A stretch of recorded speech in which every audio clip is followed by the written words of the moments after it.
welcome to Tackle Dummies Pod. We got special guest, first guest. We got Stephie Smalls. Welcome, Stephie. What's going on? That's me. I'm so excited. This is the first time I've been the first at anything. It's very exciting. Thank you for coming on. Yeah. Thank you for having me. In Ckaz and Steph, why don't you go ahead and tell us about yourself, how you got into fantasy, where people can find you. My name is Stephie Smalls. It's not my real name. It's my fake name. You can find me on Twitter at Stephie Smalls with 3 L's. I don't know how I ended up here, but here we are, and we're talking fantasy and football, and I love it. I was just a crazy Giants fan, and now we're, fully immersed into this world. Smart. I like smart. Probably smart using the fake name. I think we just went straight real names. We're probably the big dummies. Yeah, I'm pretty jealous. That's a good move. Yeah. Yeah. Except you hate the name Stephie, and you're like, wow. Respect on Biggie, but now I hate it when people call me Stephie. Cool. Well, we're gonna get a fake ad read out of the way, or a real ad read from a real person. So we'll pay the bills, and then we'll get going on the show if you're good with that. Do that. So this episode of Tackle Dummies is brought to you by Danino Realty, a Keller Williams realtor licensed in Mass and now in Rhode Island just this week. Danino Realty for all your real estate buying, selling, and investment needs. Head to daninorealty.kw.com. Help Anthony from Danino Realty celebrate his 30th birthday this month with a 30-year mortgage on your next home. That's also just like our friend. Yes. So we just do that like as an internal joke. Yeah. Free advertising. Hopefully sales. You guys should say my Cash App next time for my White Claw fund. Oh, we'll do it. We'll throw a banner at the bottom. You can get it tracking. That'd be so fun. Yeah. So we'll plug it. We're accepting any and all sponsors. No payment needed. We just like to read them. It doesn't even have to be legal. It could be an illegal sponsor.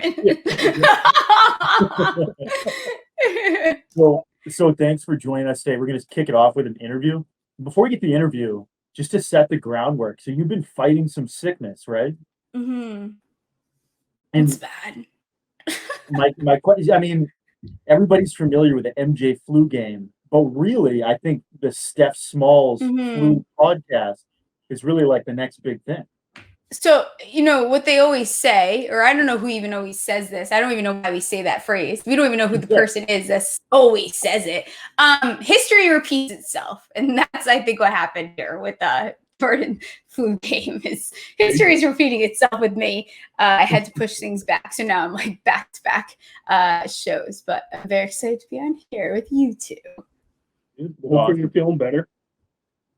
So I'll kick it up with the first question. I got actually 2 questions about the Giants. So do you think Saquon will finish as a top 3 running back this season? You should have had Jason Garrett on this show for that answer. I don't know. So Saquon has all the capabilities to finish as the RB1. There's no reason that he can't do that. He's very people that ever forgot how athletic and how much of a freak of nature this guy is. He's a fantastic football player. I've followed him since he was at Penn State. It's very easy for us to see guys get hurt and then be like, oh, they're injury prone. There's no way that they could accomplish that. Daniel Jones has played 26 game starts, 27 games, but has had 26 game starts. Only 11 have been with Saquon, so we haven't really seen anything between the two of them. I think that this team has done a very good job making sure that they preserve the longevity that is Saquon. You take a very big investment drafting someone that high. I also think people forget how well he did in 2018, 2019 on a very crappy Giants. Much crappier than right now, if you want to say the Giants are crappy. So I think it's in his, there is an opportunity for him to absolutely finish top 3. Cool. I have a question. So at the start of that, you said ask Jason Garrett. As a Giants fan, what's it like having an interdivision coach come and run your op? Were you programmed to hate Jason Garrett, and now it's like, well, I got to kind of just suck it up and like him, or what does that feel like to have a coach from in division come over? It's kind of like, every single time you stand up, you stub your toe or you hit your funny bone, and you just get reminded how awful of an experience it is. I was just on a Giants pod right before this, and I will admit that I don't think he's been given a very fair chance. Not that I think he deserves it. But I do think that he is a complete garbage. He was a better head coach than he is an offensive coordinator, and they're two very different things, and that also gets forgotten a lot. So I hope for the Giants that he can pull it together, but I also have never seen a team hire so many babysitters for one coach in an off season. How do you hire literally 52 babysitters? Which I've never, in my existence of liking football, which I think we could all agree by like age 7, we start actually knowing what's going on. I think I've never seen a team like actually need to like hold a coach's hand the way that they're doing it. So I think they're ready to cut the cord, and he's got all the weapons. So figure it out, dude. And don't anger reverse me to death. I swear to God. I'm in on Saquon. I like him. I've been drafting a lot in best balls, and he's just. I think it's awesome. Yeah, he's an awesome player. I like him. I think like Matthew Betts on the Fantasy Footballer said he has a little bit of concern about starting off a little slower, but dude is just a freak. Yeah. Right. Yeah, he's been a freak. And what's starting off slower for him too, right? Yeah. People forget starting off slow for like a middle tier guy is different than Saquon. I actually like that Saquon's being quiet because it feels very Adrian Peterson-esque to me, which I can compare his injury timeline as close as possible. I was just talking about this. Adrian, I think his injury was in week 15. He played the next season. And Saquon got hurt in week 2, like second quarter, whatever it was. There is no reason this guy can't come back and be fantastic, being that they're both freak athletes. I never like compare athletes, but there's definitely something similar between the two of players there. Yeah, I think that's a good point. You want to go with the next one? Yeah, I'll do next one. So in an industry that's just like hypothetically filled with like sweaty, balding guys with beards, do you think that you have more accurate takes because your fingers don't slip on the keyboard? So I think that I hate everyone for the fact that now I have dad jokes. Like I'm like absorbing the testosterone. I'm like becoming a dad myself. So I'm like, but I don't have kids. It's like this weird thing. No, but I think that most of the friendlier guys on this app actually are dads. I've noticed. I think that's maybe it's part of the maturity or fake maturity that you guys maybe mislead, but I'm all in on the dads. It's all cool. It's like I'm surrounded by dads somehow. I don't know how this happened in my life. Cool. All right, I got a lot of Giants questions for you. So first one, who's the top Giants coach of all time? Is it Parcells, Coughlin? I'll throw Fassel in there, or Rick Moranis from the Little Giants. You could pick one. Who do you pick? I'm gonna pick my Coughlin. What Coughlin did is so cool, and he gave no shits, and it was awesome. I love Tom Coughlin. I love his attitude. He came in very much like Joe Judge, right? Like everyone was like, "Get him, get Eli, get them out," right? That was the last year. Everyone had enough. He had a lot against him. He was such a jerk. Finding you show up 5 minutes early, he's finding you. Like, no, early is 15 minutes. So I love old school, old fashioned football. I'm all in on that. I do love Parcells, and there's no discredit to him. A lot of people will argue that, but my generation and what I love and what I watch repeatedly is Tom Coughlin. I love what he was able to do with, they really were the underdogs. It's a very, what 2007 brought is fantastic. Yeah, and I agree with you. I think, so for me, I'm a Raiders fan, so we probably equally hate the Pats, hate Tom Brady. But I like Tom Coughlin does not get enough credit for everything that he did. Not only with the Giants, but before he got there. Like when you hear about the best coaches, nobody ever throws out Coughlin's name, but he's got 2 Super Bowls. He took an expansion team to the playoffs for the first couple of years. So I agree. I like Coughlin. What are your thoughts on Joe Judge? Are you a fan, or are you kind of still waiting to see what'll happen with him? Yeah, I love Joe Judge. I think that a lot of the fans that are like, this is a nightmare. Get rid of Joe Judge. Get rid of Daniel Jones. Okay, so you're telling me that you were born after 2000. That's all I hear when you say that, because you don't know what culture is in a locker room, and OBJ is your favorite Giants player.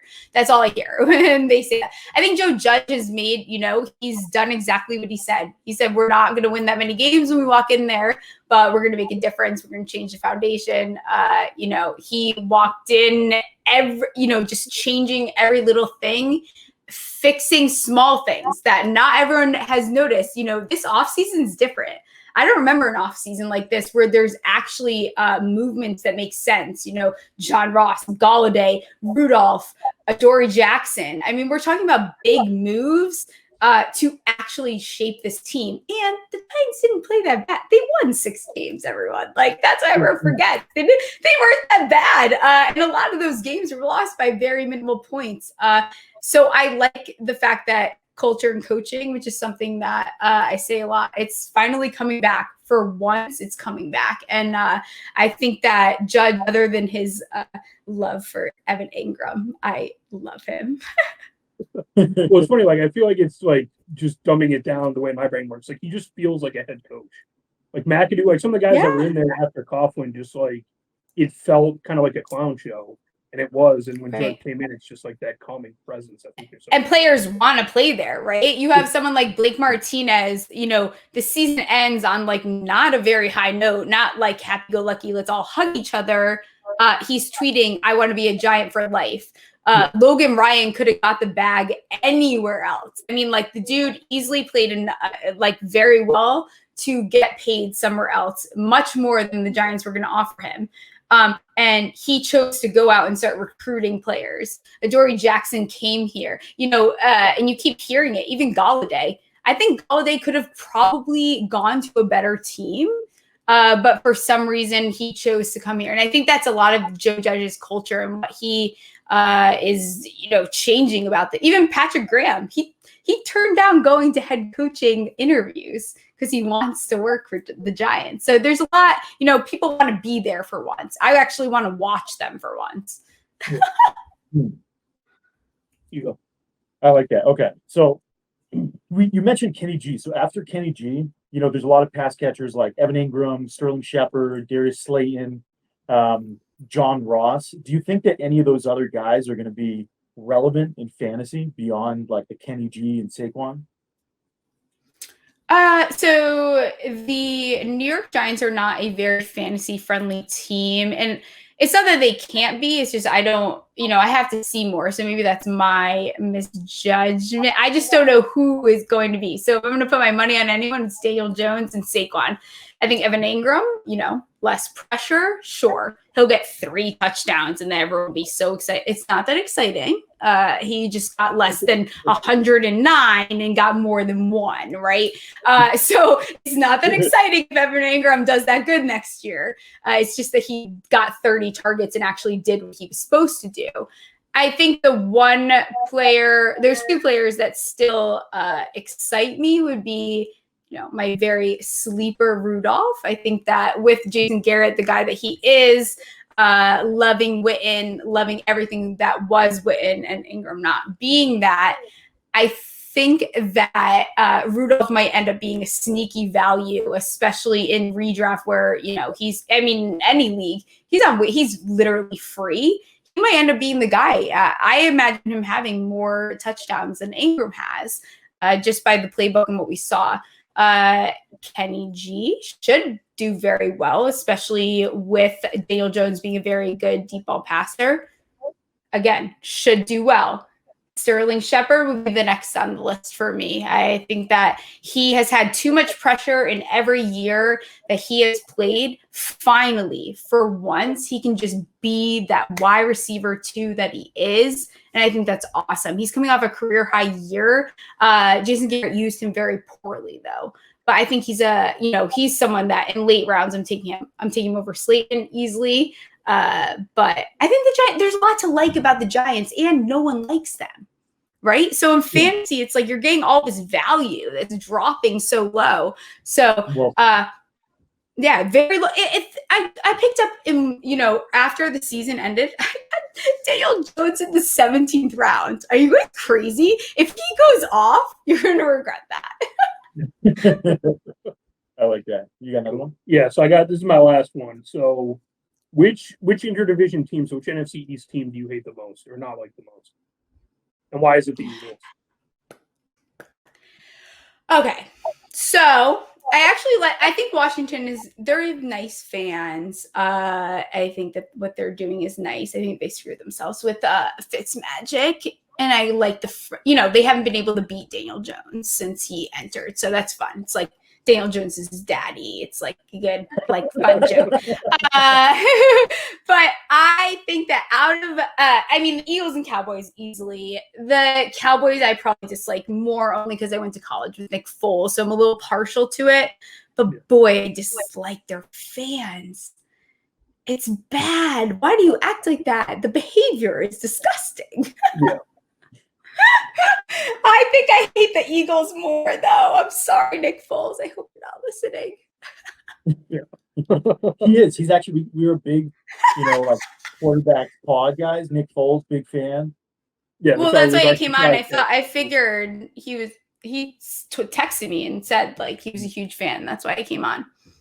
Yeah. So what was it like? So you said you went to college with him. What is it like we went to a small engineering school that had no football team of any worth. What's it like going to a big name school with an NFL ready quarterback? Is that Saturdays are the most important thing in the world?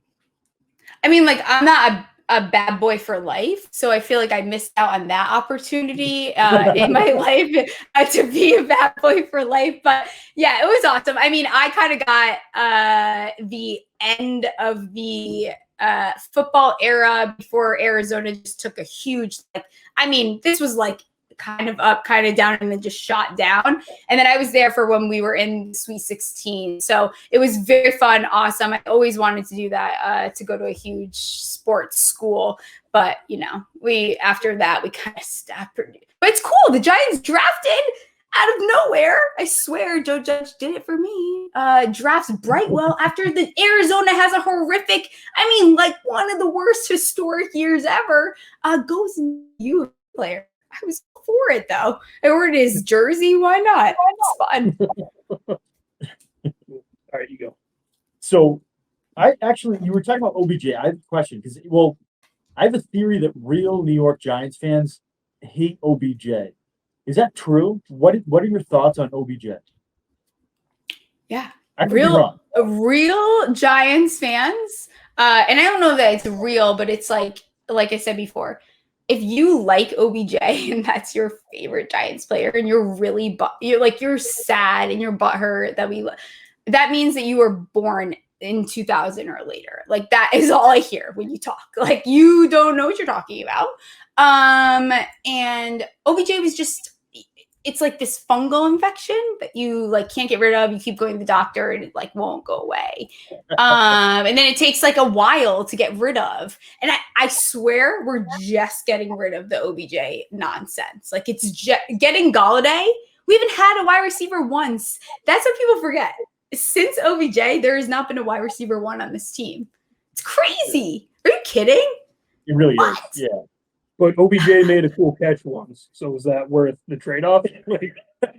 The one-handed grab is who disrespects Eli Manning? Realistic. You really disrespected Eli. Don't be annoying. Now you need to shut your mouth. And now look at you. Hopefully you have a comeback. I am a little bit in on him this year in fantasy, but it's not my Giants fan. I'm saying that it's a fantasy part. I went to a Patriots game once. It was Patriots versus Ravens. So it was me, my buddy, and my wife's cousin and his friend. And his friend, so it was Patriots Ravens, and he wore his Eli Manning jersey to the game, to a Patriots game. That's crazy. And he would so he's going around chirping people and everything. I think that Eli is better than people give him credit for. Obviously, if you're a Giants fan, you like him. And I hated that. You probably like him. See, I like that move. Wearing an Eli Manning jersey to a Patriots game? I think only because it's an Eli Manning. There's certain, if it was a Chiefs jersey, it wouldn't make any sense. But Eli owned the Pats, so it's funny. If you're a Giants fan, you almost have to do it. Great. And then people forget, like, Brady is in the league still because he's chasing perfection. And Eli Manning took that away from him. He's not in the league still because he wants more ring. He wants a perfect record. If he wasn't chasing, like, he wants perfection. Why is he still here? There's no reason. You have everything you could ever want. You have it all. He went to another team so he could try and get that perfect record. Yeah, I'm so jealous of you as a Giants fan. Like, as a Raiders fan, like, my life has been defined by the Tuck rule for 20 years now. And, like, I live in New England, so it's just nonstop. I was surrounded by a Pats dynasty that started on the worst day of my life. And then, like the only glimmer of hope was the Giants ruining that perfect season. Like, those the happiest days as a Raiders fan I had in like years. So. Well, trust me, I will let you know. I think that the Raiders have. What did you guys do with your O-line? But other than that, like, you know what, Gruden, how do we feel? So I have two feelings on it. I think Gruden is best suited as an offensive coordinator, but his personality doesn't allow for that. And I get, like, so Mark Davis gets a lot of flack because he's goofy looking, but for what he was doing, moving the team to Las Vegas, he needed the team to have a personality. I think Gruden was the right guy for that. I like Mayock as a GM. Their problem has been on the defense. Like, the last 3 years, they brought in the wrong guy in Paul Gunther. They were too loyal to him. That team was historically bad on offense last year and had a shot at the playoffs until Carr pulled his taint and everything was downhill. So I think if, regardless of if they make the playoffs this year, I think Gruden is there as long as he wants to be there, and then he'll probably name the successor just because they're tied to it that much. But yeah, last year was tough. 2016 was tough when they had a crazy season, and then Derek Carr broke his leg. So a little bit snake bitten, but I like what they're doing on offense. I don't know if the defense is going to be any better this year, but if it's a baby step better than it was last year, I think they're a playoff contender. Yeah. You know what? I think they're finally in some kind of movement. Is that, like, that's the only way I can try, like, a little movement, like some kind of movement forward. It's been, like, a little bit stuck. I also am very high on Ruggs. I don't care. No one's going to convince me not to be high on him. I still like him, and I think it's going to be good. He's fast. People forget. What do you think? Like, Derek Carr is the ultimate, like, is he good enough to win a Super Bowl guy? I feel like he's replaced Joe Flacco and, like, is he elite or not? What do you think about Carr? Do you think he could win a Super Bowl or no? Yeah. Sorry, what was that? Eli Manning? What did you say? Yes. You don't need a great or an elite. You don't even need it. You need a good, awesome, like, not even awesome, just like a good quarterback to win Super Bowls. And I know that because I watched it happen, because when quarterbacks go to the playoffs and they have that momentum, you can see a totally different guy. Eli Manning was not great those first 3 years at all. He has turned over the ball far more than Daniel Jones, probably, knock on wood, ever will. Honestly. And I posted a picture of it the other day. Like, would you want this quarter? Oh, Giants fan. Oh, that is so bad. It's worse than Daniel Jones. Like, listen, guys, that's Eli Manning. So now what? And people don't realize it doesn't take, you need a good team around a quarterback to just get the job done. Yeah, thank you. Because and Derek Carr can do that. I love Derek Carr. Listen, if he didn't pull his taint, though, we're still fighting about that. I'm not happy about the taint. I'm still happy because I was very excited. I'm like, you know what? Carr is heating up. Love this. Picked him up off waivers, and I felt awesome. He's like getting 30 plus points. I'm like, yeah, I'm a freaking genius. This is awesome. I'm going to win. And then he pulls his taint, and I was not happy. Yeah. Well, plus, I was waiting for so long for a consistent quarterback. Like, the amount of quarterbacks, it almost rivals the Browns, what Oakland went through. And it's like, I had convinced myself at certain points that, like, you know, like Ryan Fitzpatrick or Josh McCown was going to be, like, the savior of the team. So to have somebody consistent, and then you just, like, it's nonstop, like, Derek Carr's not the guy. Brady's calling him, like, a little bitch or whatever he called him. And it's like, all right, I can't, you know, he looks like he's wearing eyeliner. I just want to love my quarterback. That's what I was going to say. I don't think there's been a quarterback before that's won with mascara on. Yeah, and he got eyed and got. It's like, I think he is underrated. Derek Carr is an underrated quarterback. All right, we got that on film. I agree. I think so too. And you look at that, that deep ball passing like percentage that just came out, that chart that everyone saw. It's like Daniel Jones, Derek Carr at the top of it. But then no one talks about them. But they're, you know what? You don't need to be like all flashy and like everyone loves these names that are Patrick Mahomes. Not that they're not great, but that doesn't mean you're bad. And at the end of the day, everyone's, you know what? You're playing as a QB1 on a team. You're a good quarterback. Yeah, absolutely. I think that's all I had for questions. I have one it's not really a question, it's more of a comment. I saw that you're moving soon. As someone who just finished moving, my advice to you is make sure when you're moving, you got to get this in your, like, just have this ready at the docket. You got to tell them, like, it's not heavy, it's just awkward. Yeah. That's like the go-to phrase. It makes you seem stronger. Okay. I like that. Okay. I feel like what I'm going to do is complain a lot and then make my dad help me a lot. I don't even know where I'm going to go. And we have to start showing the house. It's like a whole nightmare. I might like start doing my shows from like my phone kind of thing. It might be cool. Like a little wilderness kind of action. I don't know. We'll see how it goes. Like a modern Blair Witch Project type thing. I like it. All right. So before we get to the next segment, do you have any questions for us? I do. So I would love to know from Ckaz what the funniest story that he could think of Jeff is.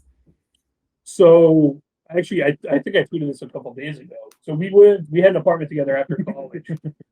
We lived together for a year, and there was a day we went to grab food. We brought it back to the apartment, and I went upstairs to do something, and I was talking to myself about what I had just ordered. And I came downstairs, Jeff sitting on the futon that we bought that we got ripped off on, and he has like the most shocked look on his face. Like, what's going on? He's like, who are you talking to? And I was like, myself. He's like, I didn't know you could speak another language. I was like, what are you talking about? He's like, you were just upstairs speaking a different language for like 5 minutes. And I was like, no, I was just saying my order in a funny voice. Like, he thought I had known a second language Oh my God. for 10 years and never said anything about it. I was convinced. I wouldn't let you. It was like a week that I was like, you've been lying to me this whole time. Yeah. So that's one. And then the second one, like one of the first times we hung out in college, we were at a party, we were doing whatever, and he came up to me. He was drunk, and he's like, I can't breathe. I'm like, what are you talking about? He's like, no, I'm good. I just can't breathe. And I was like, are you okay? I've said that before. Yeah. He's like, I think I'm having an allergic reaction to wine. And I was like, what do you want me to do? He's like, nothing. I just can't breathe right now. I was like, for like 20 minutes, like keeping an eye on him. Like, is he okay? What's going on here? I love it. It's so funny. Oh my God. I like it. I forgot about that second one. So we're going to move into what we call our read and react segment. So I'll read off a couple stories from around the NFL. We'll get your take and Jeff takes on them. We'll let you go first because you're a guest and guesting first. So I don't know what he's going to say, by the way. We just do that kind of like ad lib. So let me find it. All right. So I saw an article actually this week that Pro Football Reference went back to all games pre-1982 to record sack totals because the sacks weren't a recorded stat until 1982. And what they found was Michael Strahan is not, in fact, the single-season sack leader. So in 1978, a rookie named Al Baker on the Lions had 23 sacks. Strahan famously had 22, if you count that last one where Brett Favre kind of weighed down. So what are your thoughts on Strahan not officially being the sack leader?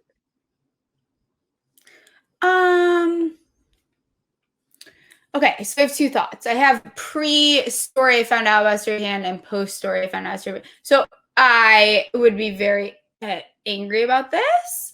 I heard that Strahan is not very nice in person from someone. Really? He's not like that. So that made me very upset when I found out.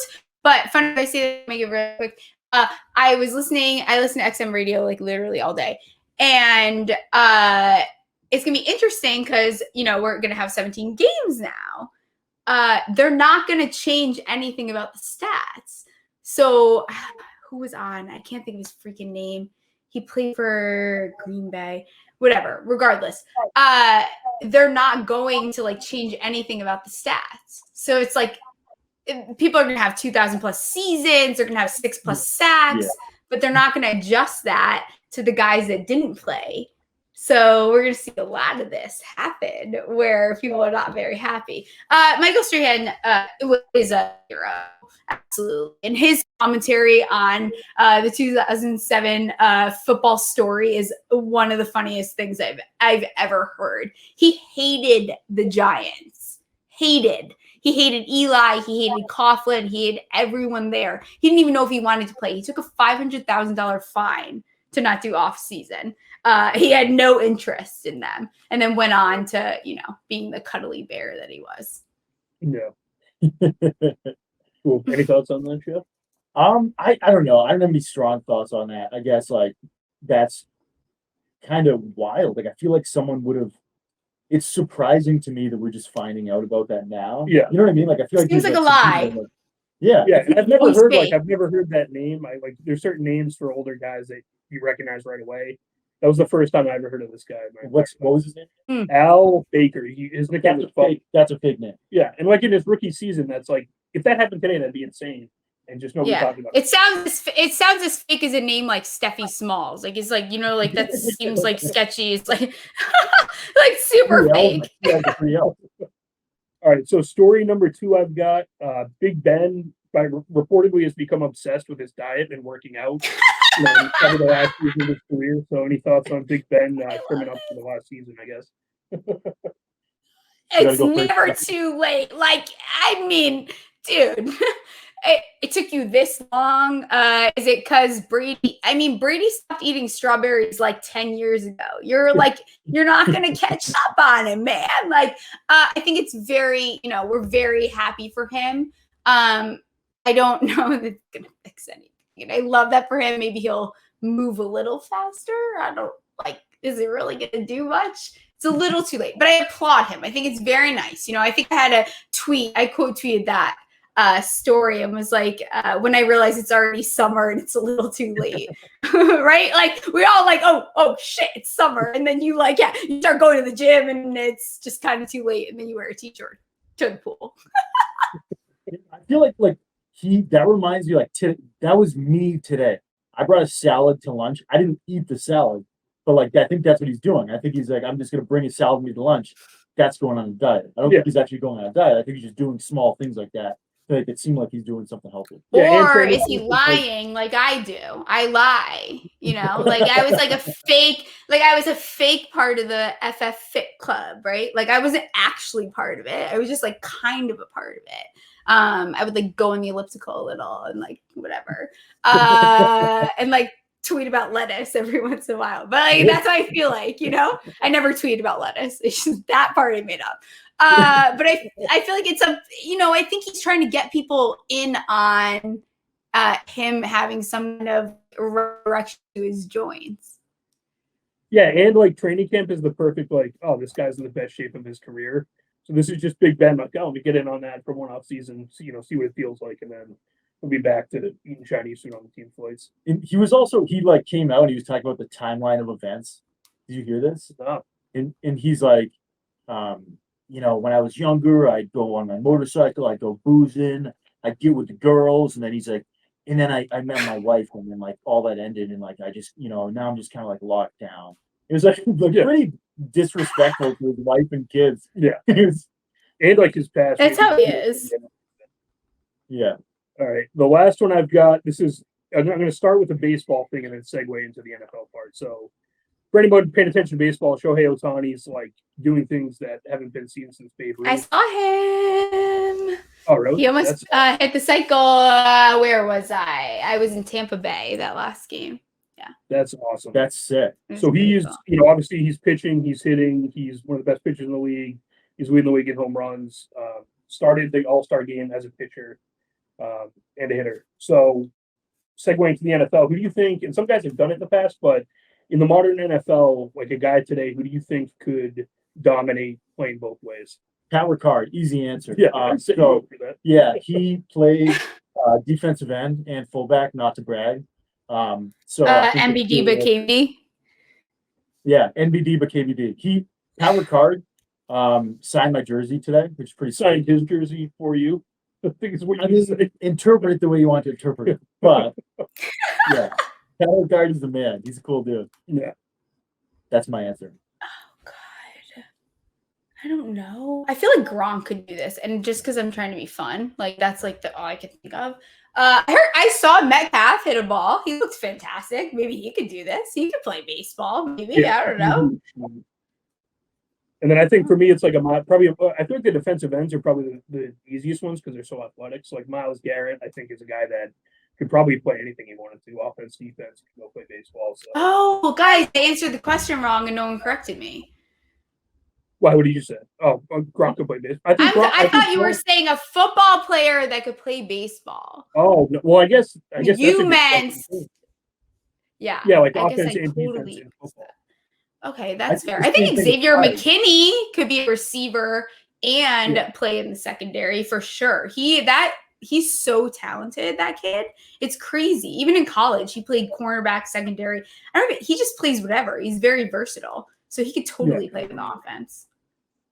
It was like it's crazy because like you were saying this earlier, Steph, where it's like you get a quarterback in the NFL, there's 32 of them. They're elite athletes. Like the worst quarterback is the best athlete like you'll ever be around. Mm-hmm. And it's crazy to think about like the elite of the elite, like Myles Garrett. It's like these guys are, if you were ever playing against them in a sport, like you would remember that for the rest of your life. Like I was just talking to this guy, literally, one of my fantasy leagues, and he played in a game against some professional basketball players. Who's a Cleveland white guy? Kevin Love. That's right. So it was like he played basketball against Kevin Love and a couple other guys, and he's like, we got dominated. They put in their backups and like they dunked on me in high school. Like that's a really cool thing. I would love to get dunked on by a really good player. I would be embarrassed. And you have a story forever. Like Aaron Gordon that went to U of A. He loved me. Nick Johnson also. The two of them wouldn't leave me alone. And I'm like, that's my story, right? I could have dated Nick Johnson. I should have hooked up with Nick Johnson. I didn't, but I should have. I have his number still. So maybe we should text Nick Johnson. Yeah, do you think he would want to come on the show? Maybe you could throw Maybe I'll hit him up. Say, hey, check out the show. You should come on. He actually really listens to it. Yeah. Right, you want to go into snake drafts now? Yeah, let's do snake drafts. So we got 2 for tonight. So we're gonna do 4 rounds, 12 total picks. Ckaz is gonna keep score. Yeah, I'm probably gonna mess it up. I don't know why. Yeah, the snake draft it's tough to get through the snake draft. It's tricky. So we're gonna start with the best tailgate food and drink. So hit us, with number 1 pick. You can kick it off. White Claw. White Claw. White Claw. On brand. Yeah. Very on brand. Anything you want to say about White Claws that you haven't said already? Follow me on Twitter. Perfect. All right, we'll let Jeff go second here.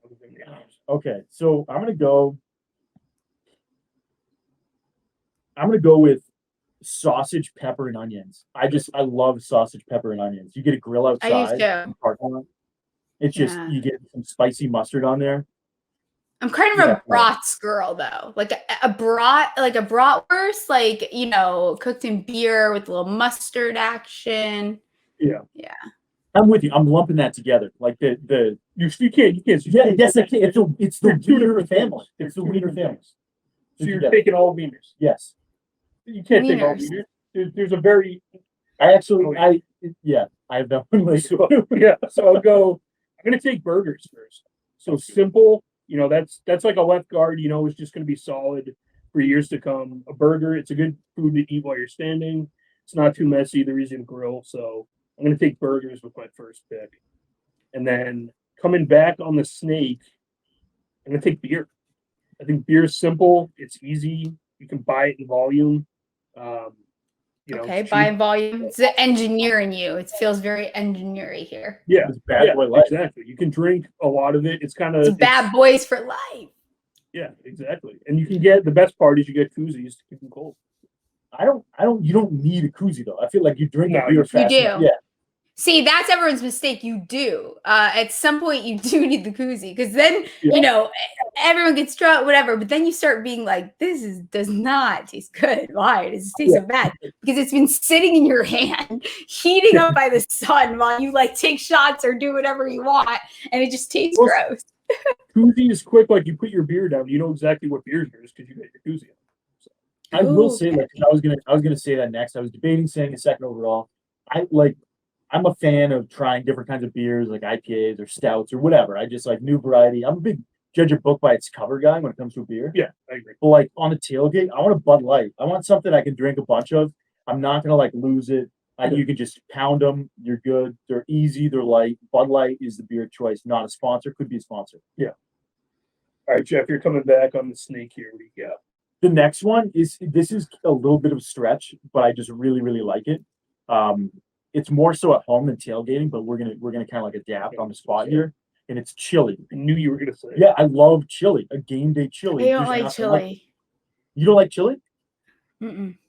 Is chili a soup to you? Yes or no? It's gross to me. I don't know. Yeah, it's just like not really. It's like it depends who makes it. Like, is your grandma making it mad soupy with broth, or is your dad making it with too many beans? Like that's all I imagine. It's like there's no in between. There's either like grandma's chili or dad's chili. I'm not a chili girl. I've never, I'll eat it. It's fine, whatever, cool. If I'm starving, but no. Yeah, I think I will say it's going to be like I won't eat chili to tailgate unless it's cold out.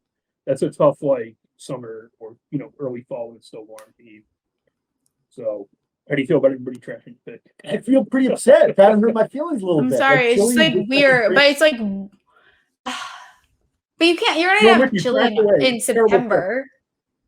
It's a bad pick. It was trash. I am disappointed about like the average draft position. That one, picked too soon. I want to say you reached on sausage, peppers, and onions too. All right, Jeff, you're up. Second pick, and then you're going to snake it back to your third pick. Food or drink? Oh. I won't double do a drink because then people think I'm crazy. I think a cheeseburger, like just like a classic, like I said burger. I said hamburger. I should have said cheese. Okay, never mind. I'll throw it back. It's fine. I can come up with something else. I was just about to be dominated with that pick, so I'm glad you took it back. Let's go. I want to say pulled pork, but I don't know why. It's really weird. Nachos? But that's hard. I think pulled pork is the best way because you need things that you can just eat. If we're tailgating, it needs to be like very accessible to your mouth, not like in your hands and whatever. So I think that pulled pork is a good option. Pulled pork, good answer. I agree. And then you've got your third pick too. Yeah. I'm trying to think. I feel like that was a bad answer. I'm disappointed in myself. I like that answer. That was top 5 for me. Well, I got thrown off because he said freaking chili. Like I didn't even think about chili. Yeah, he's in left field. Don't let him through your draft order. It's okay. That's like when the Vikings missed their pick twice in a row, and everyone's like, "That's Jeff drafting chili."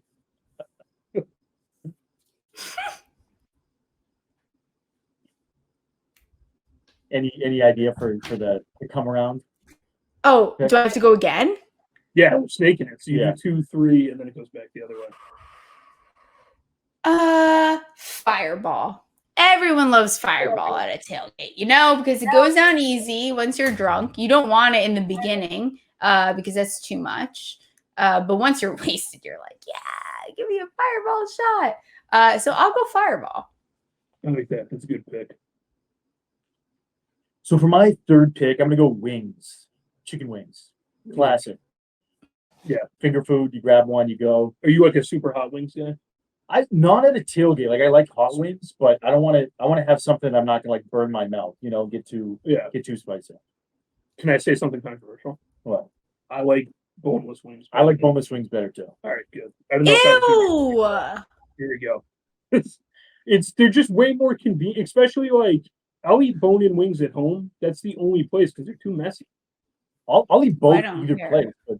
But that's why okay, so there's also two types of bone-in people. Yeah, there's ones that like the flats and the ones that like the drum. I like the drum because I'm not a freaking animal. I eat like a adult female, and I eat it, very in public. It would be fine. I just need a freaking napkin after. Yeah, but like the flats, what do you enjoy about the flats? I need to know. I actually need to understand what someone enjoys about it. Like if I'm by myself, I'll eat them. But like it's just a lot of work. Why? And then some people do the trick where they like slide the one bone out and they kind of show off. Mm-hmm. I just saw that for the first time. Yeah, have you ever done it? Sounds like you're bragging, Yeah. When you do that, like not too much. Yeah. All right, my third pick. I'm gonna go Jello shots. It's a beverage and I almost did that. There's always someone. I would never make them, but there's always somebody that shows up. They got the little tray. They're all themed colors based on whatever you're doing. So Jello shots, those get the party going. That's the same thing. You get a couple beers and you bust out the Jello shots, and then that kind of kicks it up a level. And then my fourth pick, again, I'm going to keep it simple. I'm just going to go hot dogs.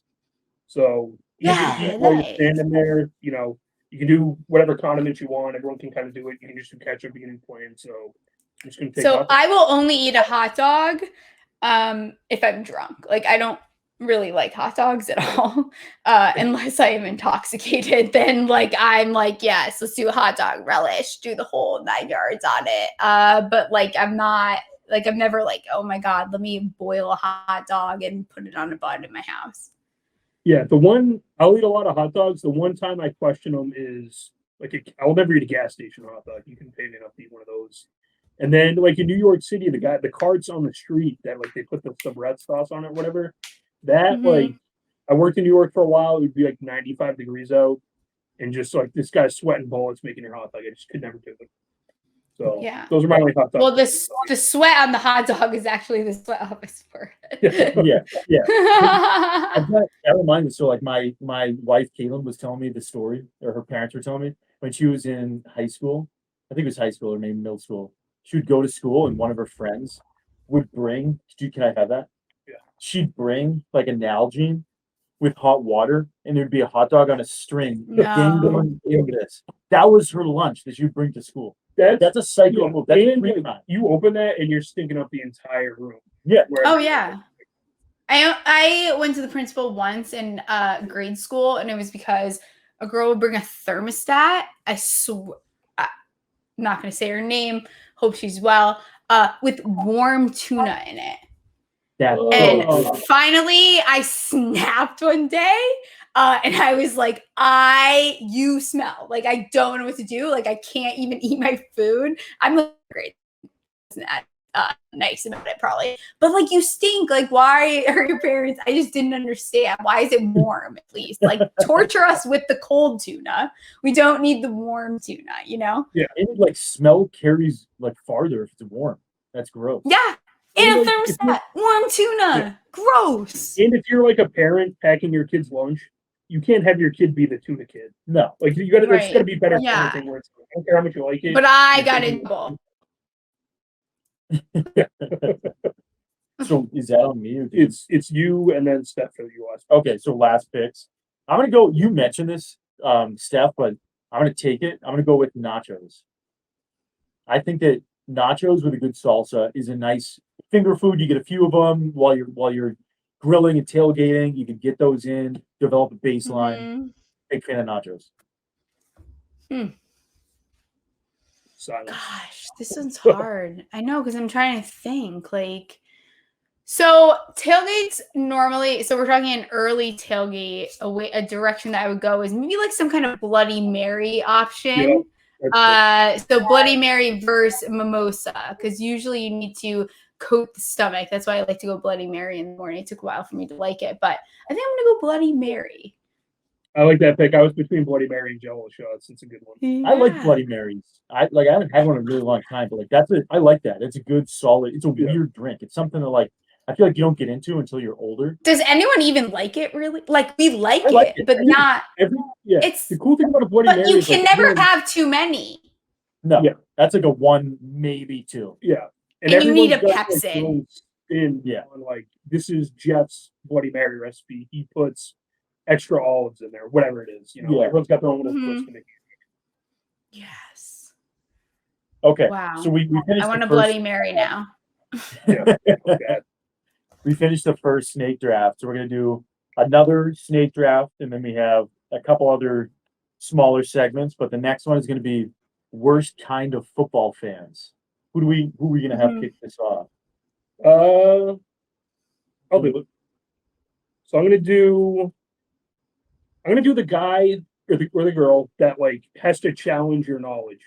So if you're like a Giants fan and you say, "Hey, I'm a Giants fan," they turn around and say, "All right, well, who's the starting quarterback in 1980?" In 1922, yeah. And they can't like they just got to throw that out there that like, "Hey, I'm a bigger Giants fan than you, and if you don't know my little specific tidbit of knowledge, you're not a real fan."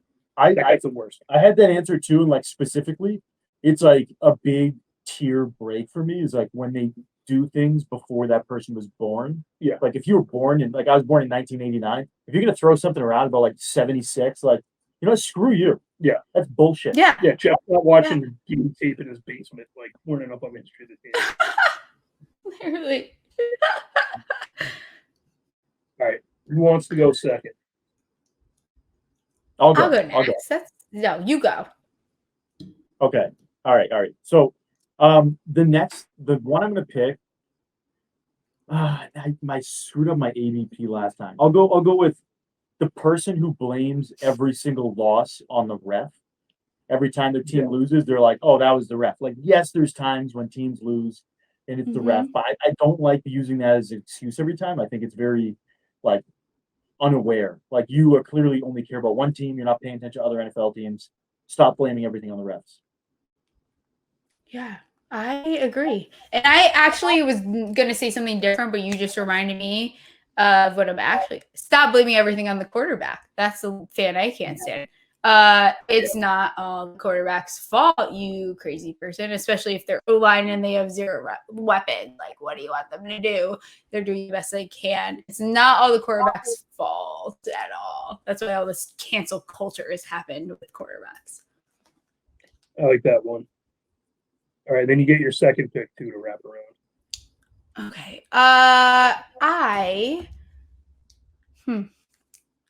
The fan that can't stop bringing up the past draft picks. That we're like, if it was, well, in 2007 we drafted this person. Like, shut up. The person that keeps talking about Saquon got drafted. That's why. That's the whole well, we shouldn't have done it. We shouldn't have done it. That's why he got hurt. Shut up.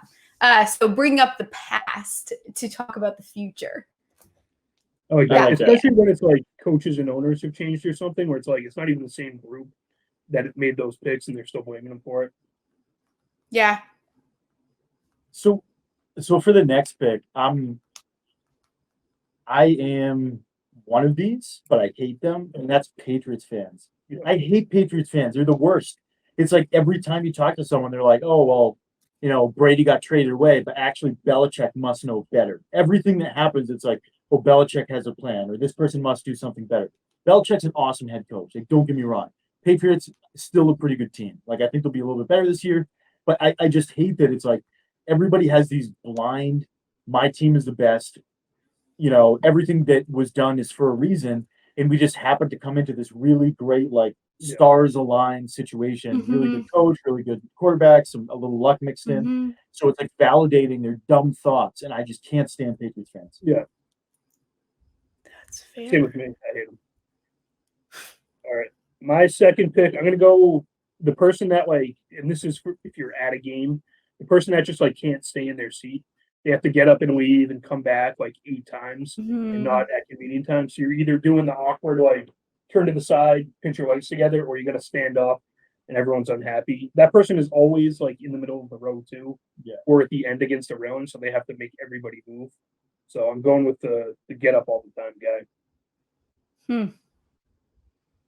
That's a good one. And then my next one, this doesn't happen as much anymore, but the person trying to start the wave everywhere you go, there's always like one wave leader that's like the hero of the section, and he's gonna get up and like usually put his hat on backwards or take his shirt off, and he's pointing at people. And then you'll get like the iteration of the next guy over in the next section.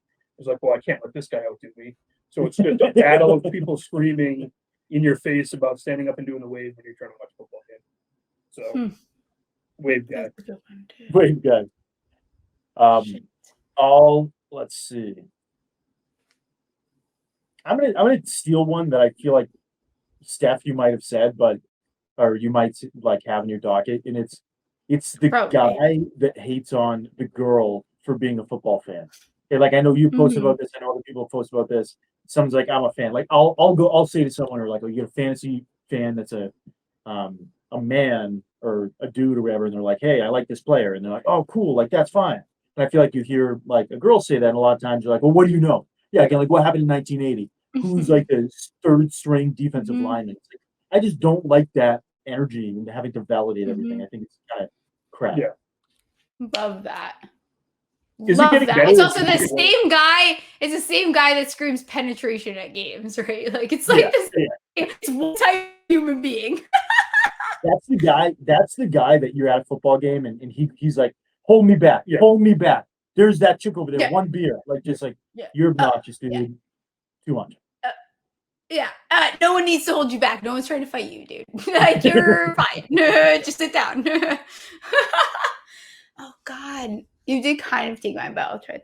So I hate and this is kind of, I guess is kind of looping a couple of these together, but I hate the delusional, divisional fan. So it's like where you get into this place where you decide that, and I'll use my, like Eagles fans, everyone thinks that the Giants defense is bad. But they finished top, into the top 10. But it's like you're so tunnel vision that you can't even realize that other teams can have success. Like I can compliment other teams. Eagles not as you have Jalen Hurts and Smith, and other than that, I don't have many comments for you. But Cowboys, beautiful offense. I mean, talk about a fast offense, great offense. With Dak coming back, the sky's their limit. Their defense is going to blow, which is fine. Look at Washington. Super well-rounded team. I mean, if they had maybe brought on a different quarterback, I'd be way more in on them, but they could easily prove 2004 is the last time that someone's repeated this, winning this division. But I hate that. I hate that shit. Like, you hate the Giants. What? You saw Daniel Jones fall one time, and now it's like, oh, their offense stinks and their defense is bad. Well, it's not really what it says. So, yeah, I agree. And then you got your last pick. Okay, let's see. Oh, this is a good one. He's injury prone. That's a good answer. He's injury prone. That's what it is. He missed 3 games one time because of his knee, and then he missed 1 game because of his elbow, and now we hate him. And if he gets hurt, he sucks. That's it. He sucks. No one, like teams don't get an Eli Manning that play every single game of his entire career. That's very unheard of. So fans need to realize that people are going to get hurt, especially on bad teams, because you're abusing players. So I can't stand that. Like, players are not injury prone. You're just like a delusional idiot. Yeah, I like that. That's an underrated one where like that person is very annoying and you never think of it until you're in the moment with them. Like that's not how it works. I like that pick a lot. Right. That kind of like sparked an idea for me. So for me, I think I really dislike the fans that will go after the players on social media, and they're like nice game, idiot, like you suck. It's just like, what are you doing, dude? And beyond that, I think there's something. This was on a podcast a while ago. We won't name it. We won't give it some free ads, but they were talking about like there's different layers. Like if someone's going to be making fun of a quarterback, like a like a Nick Foles, for example, like that guy's made a ton of money. And I'm not saying I want to make fun of Nick Foles, but there's people that make fun of like Nathan Peterman with all the interceptions. You get a guy like that that's going to make like a few $100,000 like for 2 years or whatever.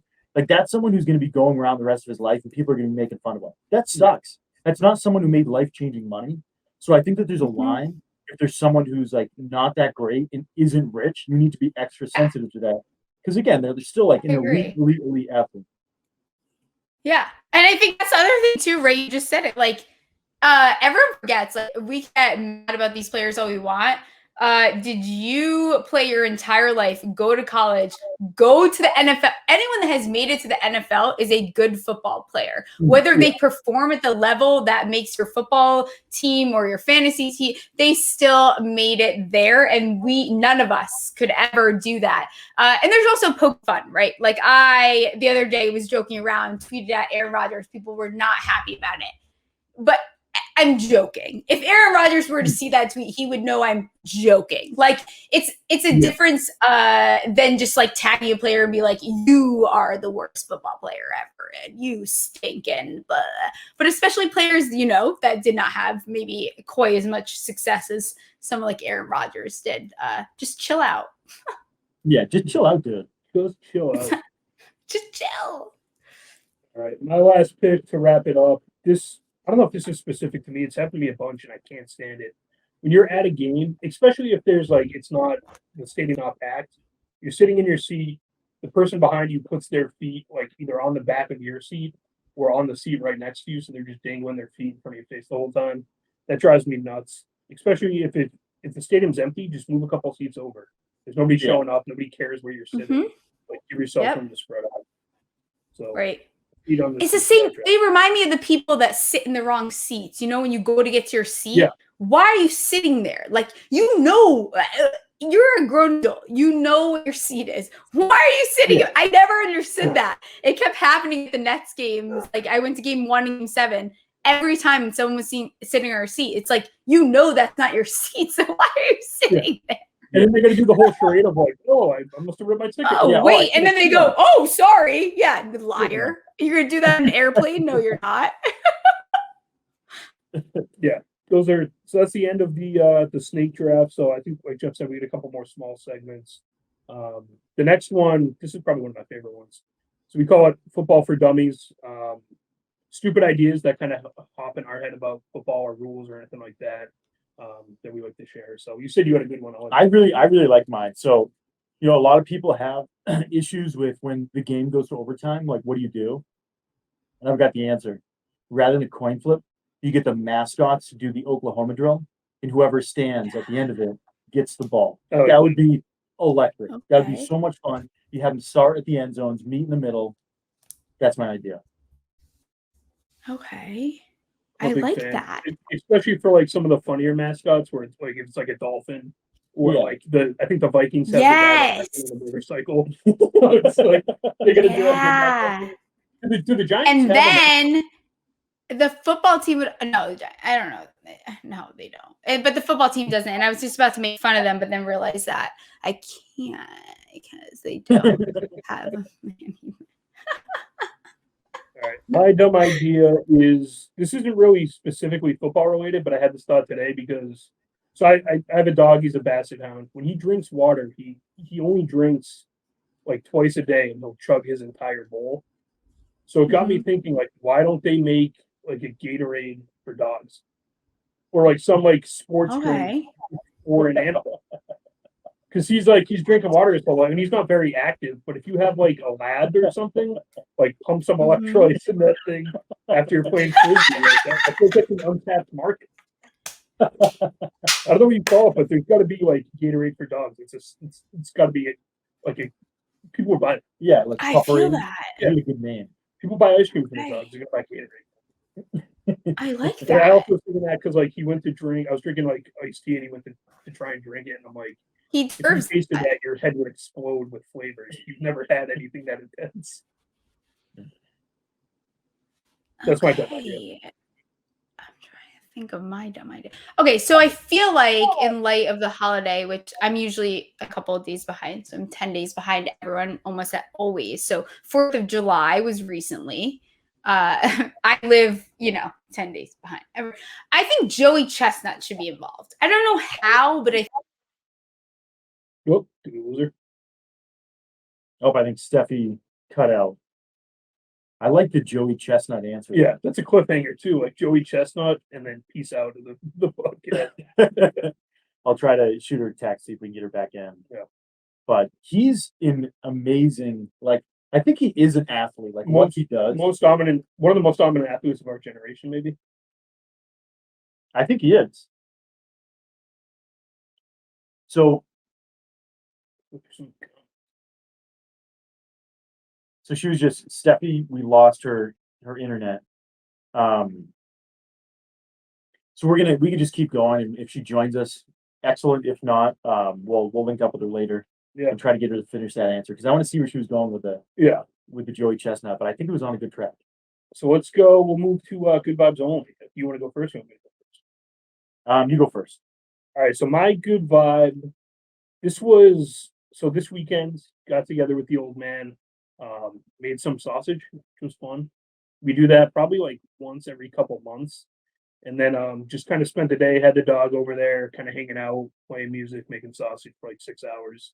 Grabbed dinner with them, and then popped back here, played with the dog a little bit. So it's just like a nice, usually weekends, and I'm sure you know it because you have kids, but it's like weekends are packed. It's when you're trying to cram in all your errands you got to run, you're trying to do whatever around the house. It was the first Sunday in a while where I just didn't have much going on. So I spent the time with the family. It's pretty good. I like that. There's something about like a chill day with your family, laid back, not a lot going on. Like that's a good day. Yeah, just hanging out, doing whatever. I was making sausage, so it's a good time. Yeah. I'm gonna end. We were talking about this before the show. I was going back and forth about whatever I'm gonna say. I think I will. For good vibes only. I saved someone's life. Wow. Care to explain?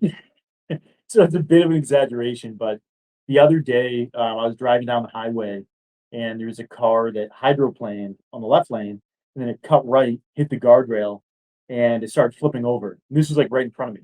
So I pulled over and I was the guy on the scene. There was someone else who was there too, and they called 911 and I ran over and his car was like in the middle of the road, or it was in the right lane. So it was two lanes. So I went over and I lifted the door and I helped pull him out. And it was like me and he started taking his seatbelt off and he got conscious, but it was just a really scary situation. Meanwhile, we had like 3 or 4 other people that came by and then everybody started working together. And it was pretty wild because there was like 18 wheelers coming down in the right lane, merging left. So crazy experience. Glad that everyone made it out safely. He had a dog too. We got the dog out. But I think the good vibes was like I was joking about like me being a hero. In reality, it was cool. Like something like that happens, you get a group of people that just react, and it's just herd mentality. Like how do we help this person out that we don't know, never met before? And that was a really cool. Like I'm a believer in people are inherently good. Yeah, I like to believe that. I like to be a positive person, and that was like reaffirmed my faith in humanity. So I thought that was a nice little way, silver lining on what happened. Yeah, I completely agree. I think it's especially like when you're on Twitter all the time. Like Twitter can be a pretty depressing place, depending on what like you're following or whatever. So it's nice to see in real life because Twitter life is fake. In real life, kind of people pulling together like that. It's pretty cool. That's pretty sweet. Yeah. So I think that's a pretty good way to end the show. I honestly like the cliffhanger that Steph left us with. That was So if you want to know more about what her idea was, just tweet at her nonstop until she answers. So I think that's all we got for today. Unless you had anything else. I think that's it. Thanks for joining, everybody. Thanks to Stephie. She was an awesome first guest. We were super pumped. She was a ton of fun. And if you follow us, you definitely follow her on Twitter. Thanks. We'll see you next week. Awesome. See you guys.